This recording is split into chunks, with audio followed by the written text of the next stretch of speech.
ராகுல் காந்தி மற்றும் தேஜஸ்வியின் வெற்றி தெரிந்திருக்கக்கூடிய நிலையில் பாஜக அதனை தடுக்கும் முயற்சியில் ஈடுபட்டு இருப்பதாகவும் தேர்தல் ஆணையத்தை பாஜக கைப்பாவையாக பயன்படுத்துவதாகவும் முதலமைச்சர் குற்றம் சாட்டியிருக்கிறார்.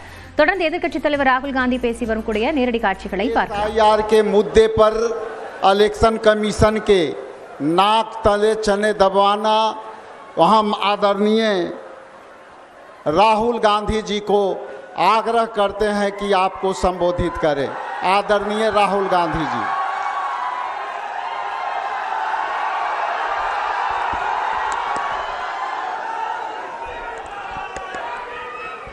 स्टालिन जी, तेजस्वी यादव जी, केसी वेणुगोपाल जी, राजेश राम जी, दीपंकर भट्टाचार्य जी, मुकेश साहनी जी, कनिमोजी जी, शकील अहमद खान जी, अखिलेश प्रसाद सिंह जी और स्टेज पे इंडिया गठबंधन के वरिष्ठ नेता, भाइयों और बहनों, प्रेस के हमारे मित्रों, आप सबका यहां दिल से मैं स्वागत करता हूं. नमस्कार. आपने इस यात्रा में हमारी मदद की,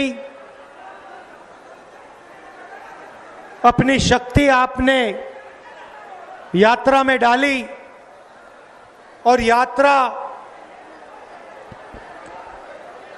पूरे बिहार में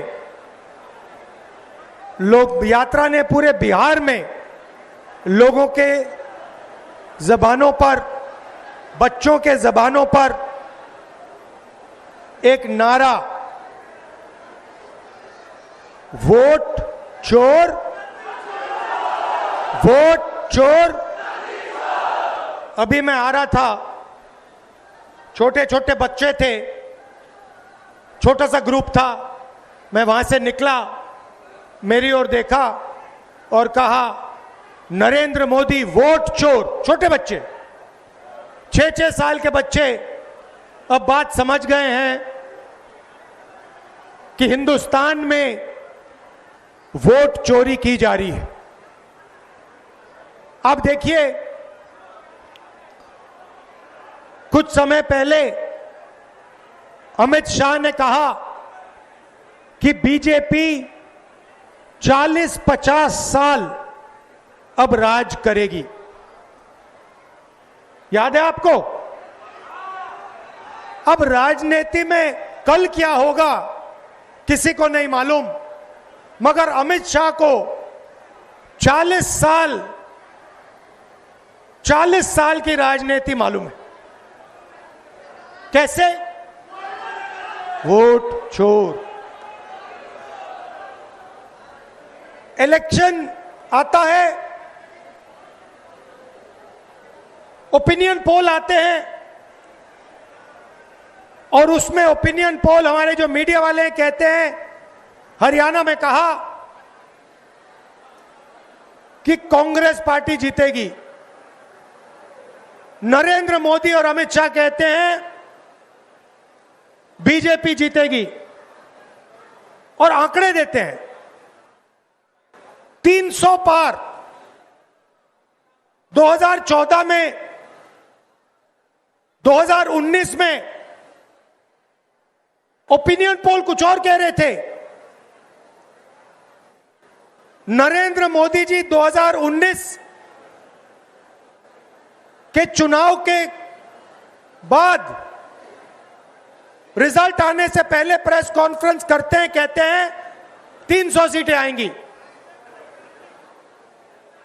हिंदुस्तान के सारे पोलस्टर कुछ और कह रहे हैं, ओपिनियन पोल कुछ और कह रहे हैं. नरेंद्र मोदी कहता है 300 सीट आएंगी. कितनी आई? 300 आई.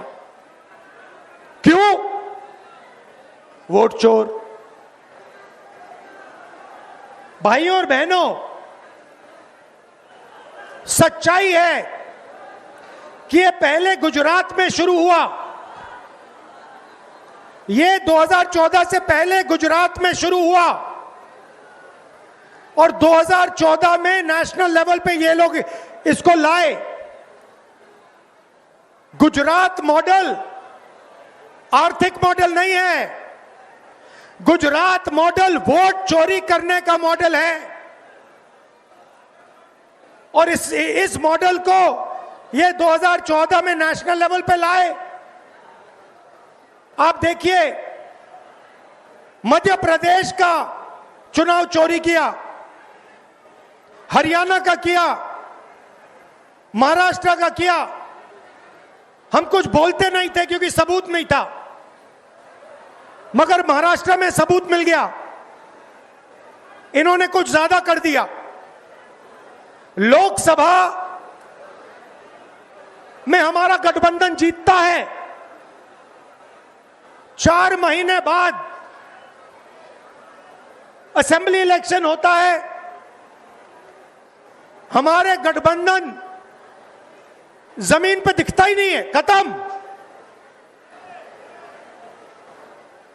फर्क क्या था? फर्क था कि लोकसभा में जितने वोट हमें मिले उतने ही हमें विधानसभा में मिले। इलेक्शन कमीशन ने लाखों वोट जोड़े, तकरीबन 1 करोड़ वोट लोकसभा के बाद जोड़े।